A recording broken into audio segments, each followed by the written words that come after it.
Avioni ku po udhëtonte u godit nga rufeja Ulsi Bylyku rrëfen të merin që përjetoi. Aktori dhe këngëtari Ulsi Bylyku ka ndarë me ndjekësit një moment të frikshëm që ka përjetuar gjatë një fluturimi nga Tirana drejt Milanos.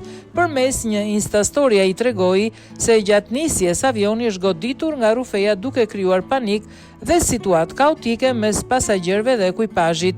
Mbas 2 vitesh aktiv në fluturime, hera e parë që më ka ndodhur ky horror në fluturimin Tiranë-Milano, shkruan Olsi. Ai tregoi me humor se e di që shumë persona mund të egzagjerojnë situatën në rrëfimet e tyre, por shtoi se vetëm ata që ishin në atë avion mund ta kuptojnë realisht frikën që është përjetuar në ato momente.